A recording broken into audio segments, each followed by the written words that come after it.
আবুল কালাম আজাদ বাশার এটা জাহেলে মুরাক্কাবে গায়রে মুফিদ। আল্লাহ তাআলা যেন আমাদের আবুল কালাম আজাদ বাশার ভাইকে একটু ইলম দান করেন। বেচারা আসলে ইলমি দিক থেকে কেন মিসকিন। আমরা বাহাসের ডাক দিলে বেচারা কয় না আমরা বাহাস করবো না, আবার যখন কেউ বাহাসের পোস্ট দেয় উনি শেয়ার দিয়ে কয় উনি আছে, মানে উনি এটা বোঝায় যে আমি পারবো না, তোমরা অন্য কারোর সাথে দেন। আল্লাহ তাআলা মিসকিনকে একটু হিদায়াত দান করেন। আবুল কালাম আজাদ বাশার ভাই জামাত ইসলামের একজন মুখপাত্র, তিনি পোস্ট দিয়েছেন যে না আমরা সাহাবীদের বিদ্বেষ ভেতরে লালন পালন করি না। আচ্ছা, এতক্ষণ পর্যন্ত আমাদের ফরাজি ভাই, আতল করে মাকসুদ ভাই সহ, আমাদের আবরার ভাই সহ আরো যে সমস্ত মৌলিক আলোচনা যারা করেছেন এবং বই খুলে খুলে দেখিয়েছেন, আপনাদের এই বিশ্বাস কি তৈরি হয়েছে? মওদুদি জামাতের মধ্যে সাহাবা বিদ্বেষ আছে না নাই? যদি আবুল কালাম আজাদ বাশার বলে নাই, তাহলে তাদের বইগুলো মিথ্যা। যেহেতু তাদের আবুল কালাম আজাদ বাশারের বক্তব্য যদি সঠিক মানতে হয়, তাহলে মওদুদির বক্তব্যগুলো এবং তার বইগুলোকে মিথ্যা বই হিসেবে ওটা বাজেয়াপ্ত করা উচিত। আর যদি বলে যে না ওগুলো আছে, ওগুলো ঠিক, এরপরও যদি জোর করে বলে যে না আমাদের জামাত বিদ্বেষ, সাহাবা বিদ্বেষী কোনো বক্তব্য আমাদের নাই, মানে পড়াশোনা করার পরও যদি না বোঝে, তাহলে তো আমাদের বলতে হয় যে আবুল কালাম আজাদ বাশার এটা জাহেলে মুরাক্কাবে গায়রে মুফিদ। আল্লাহ তাআলা যেন আমাদের আবুল কালাম আজাদ বাশার ভাইকে একটু ইলম দান করেন। বেচারা আসলে ইলমি দিক থেকে কেন মিসকিন।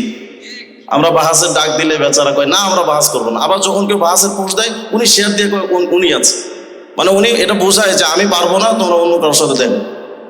আল্লাহ তাআলা মিসকিনকে একটু হিদায়াত দান করেন।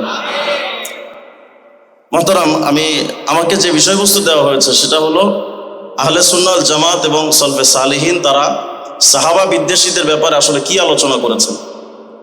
সালফে সালেহিন এবং ফুকাহা মুহাদ্দিসিনে কেরামের আলোচনা আসার আগে তো কোরআনের আয়াত আসবে, হাদিস আসবে। আয়াত এবং হাদিস আপনারা ভরপুর শুনেছেন। সূরা তাওবার 100 নম্বর আয়াতের মধ্যে আল্লাহ পাক তাদের ক্ষেত্রে রাদিয়াল্লাহু আনহুম ওয়া রাদওয়ান বলেছেন, এবং সূরা আনফালের 74 নম্বর আয়াতের মধ্যে আল্লাহ পাক সাহাবায়ে কেরামের ব্যাপারে বলেছেন উলাইকা হুমুল মুমিনুনা হাক্কা, তারাই সত্যিকারের মুমিন, ঈমানদার। তো যাদের সার্টিফিকেট, ঈমানের সার্টিফিকেট আল্লাহ নিজে দিলেন, সেখানে তাদেরকে তানকিদ করা, সেই সাহাবায়ে কেরামের ব্যাপারে সমালোচনা, মওদুদি সাহেবের মতো কয়েক কোটি মওদুদিও যদি করে, সাহাবায়ে কেরামের এক চুল পরিমাণ ক্ষতি হবে না।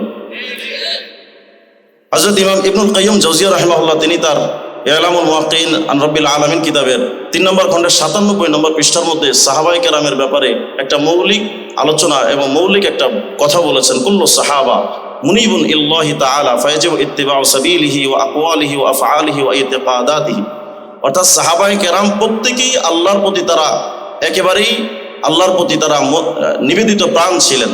সুতরাং প্রত্যেক সাহাবায়ে কেরামের পথ, তাদের কথা, তাদের কাজ এবং তাদের আকীদা বিশ্বাস এটা লালন করা সবার জন্য এটা ওয়াজিব। এটা ইবনুল কাইয়্যিম জাওজিয়া রাহিমাহুল্লাহ তাআলা নিজে এই কথা বলেছেন।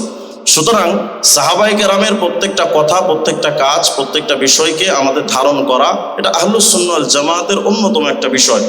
পাশাপাশি সাহাবায়ে কেরামের সমালোচনার বিষয়টা নিষিদ্ধ, এটা রাসূলুল্লাহ সাল্লাল্লাহু আলাইহি ওয়াসাল্লাম স্পষ্টভাবে বলেছেন। আল মুআজামুল কাবীর লিত-তাবরানী 1427 নম্বর হাদিসে পাবেন। হযরত সাওয়ান রাদিয়াল্লাহু আনহু থেকে বর্ণিত, রাসূলুল্লাহ সাল্লাল্লাহু আলাইহি ওয়াসাল্লাম বলেছেন ইদা যুকিরা আসহাবি ফাআমসিকু। এখানে খুব খেয়াল করেন, হুজুর বলছেন ইদা যুকিরা আসহাবি, আমার সাহাবীদের ব্যাপারে কোনো আলোচনা যখন শুরু হবে, ফাআমসিকু, সাবধান, জবান বন্ধ রাখো, সমালোচনা করুন। কেন? সহিহ বুখারী 3673 নম্বর হাদিসের মধ্যে আসছে, আবু সাঈদ খুদরী রাদিয়াল্লাহু আনহু থেকে বর্ণনা, হুজুর সাল্লাল্লাহু আলাইহি ওয়াসাল্লাম বলেছেন লা তাসুবু আসহাবি, আমার সাহাবীদের সমালোচনা করো না। ফাওয়াল্লাযী নাফসি বিয়াদিহি লাউ আন্না আহাদাকুম আনফাকা মিসলু উহুদিন যাহাবা, যদি তোমাদের কোনো ব্যক্তি উহুদ পাহাড় পরিমাণ স্বর্ণ যদি দান করে, মা আদরাকা মুদ্দা আহাদিহিম ওয়ালা নাসিফা, একেবারে এক মুদ পরিমাণ বা আরো এর অর্ধেক পরিমাণ, এই সামান্য বিষয় পর্যন্ত সাহাবীদের সমান তোমরা হতে পারবে না।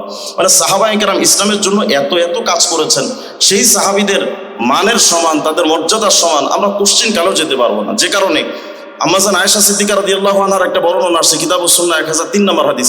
আর আয়েশা রাদিয়াল্লাহু আনহা তিনি বলেন ক্বালাত উমিরু বিল ইস্তিগফার লি আসহাবি মুহাম্মদ সাল্লাল্লাহু আলাইহি ওয়াসাল্লাম ফাসাব্বুহুম, তিনি আশ্চর্য হয়ে বলছেন আরে সাহাবীদের ব্যাপারে তো দোয়া ইস্তিগফারের কথা বলা হয়েছে, সাহাবীদের ব্যাপারে সমালোচনা নয়, তাদের ব্যাপারে ইস্তিগফার, ক্ষমা প্রার্থনার জন্য, তাদের জন্য দোয়া করতে বলা হয়েছে, অথচ ফাসাব্বুহুম, তোমরা তাদের জন্য তাদের সমালোচনা করছো? মানে আম্মা জান আয়েশা সিদ্দিকা এটা কল্পনাও করতে পারতেন না যে সাহাবীদেরকে তো তাদের সামনে ইস্তেগফারের কথা বলা হলো, অথচ তাদের নিয়ে সমালোচনা করা হচ্ছে। এই জন্য আহলে সুন্নাত জামাতের একটা উসুল হলো, যেটা ইবনে তাইমিয়া রাহিমাহুল্লাহ তার শরহুল আকাইদুল ওয়াসিতিয়্যার 1 নম্বর খণ্ডের 68 নম্বর পৃষ্ঠায় বলেছেন, মিন উসুলি আহলি সুন্নাহ, আহলে সুন্নাত জামাতের এটা মৌলিক একটা উসুল হলো, কুলুবুহুম মিন সালামাতু কুলুবিহিম মিন বুগযিস সাহাবা ওয়া মিনাল গিল্লি ওয়াল হিকদ আলাইহিম। অর্থাৎ আহলে সুন্নাত জামাত যারা হবে তাদের অন্তর সাহাবায়ে কেরামের ব্যাপারে একেবারেই পরিষ্কার পরিচ্ছন্ন স্বচ্ছ হবে, সেখানে কোনো হিংসা থাকতে পারবে না, বিদ্বেষ থাকতে পারবে না, সাহাবীদের ব্যাপারে কোনো ধরনের বিদ্বেষ থাকার কোনো সুযোগ নেই। যেই অন্তরে সাহাবা বিদ্বেষ থাকে ওটা আহলে সুন্নাত জামাতের অন্তর্ভুক্ত না। وكذلك ألسنتهم سليمة فلا يسبون ولا يتبرؤون من أحد منهم بل يحبون أصحاب رسول الله صلى الله عليه وسلم بقلوبهم ويثنون عليهم بألسنتهم। এবং এই জবানটা একেবারে পরিষ্কার পরিচ্ছন্ন হতে হবে। এই জবান দিয়ে সাহাবায়ে কেরামের কোনো সমালোচনা করার কোনো সুযোগ নেই। ويدعون الله لهم كما وصف الله التابعين لأصحاب رسول صلى الله عليه وسلم من المهاجرين والأنصار। এবং এখানে তাবিঈনে কেরাম যেই কাজটা করতেন, পরবর্তীতে এসে তারা সাহাবায়ে কেরামের জন্য দোয়া করতেন এ বলে, রব্বানা ইগফির লানা ওয়া লিইখওয়ানিনা আল্লাযীনা সাবাকুনা বিল ঈমান ওয়া লা তাজআল ফি কুলুবিনা গিল্লাল লিল্লাযীনা আমানু রব্বানা ইন্নাকা রাউফুর রহিম। তাবিঈনে কেরাম সাহাবীদের জন্য এই দোয়া করতেন, সাহাবায়ে কেরামের শানে তাদের অতীতের বুজুর্গ সালেহিন ব্যক্তি যারা, তাদের সাথে দোয়া করতেন যে আল্লাহ তাদের ব্যাপারে আমাদের অন্তরে কোনো বিদ্বেষ আপনি দিয়েন না।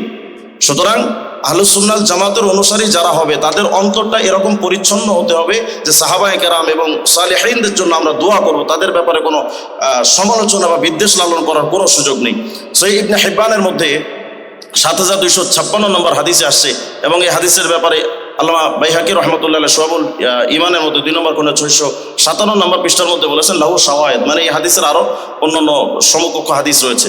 আর আব্দুল্লাহ ইবনে মুগাফফাল রাদিয়াল্লাহু আনহু قال قال رسول الله صلى الله عليه وسلم الله الله في اصحابي لا تتخذوا اصحابي غرضا মান আহাব্বাহুম ফাবিহুব্বি আহাব্বাহুম।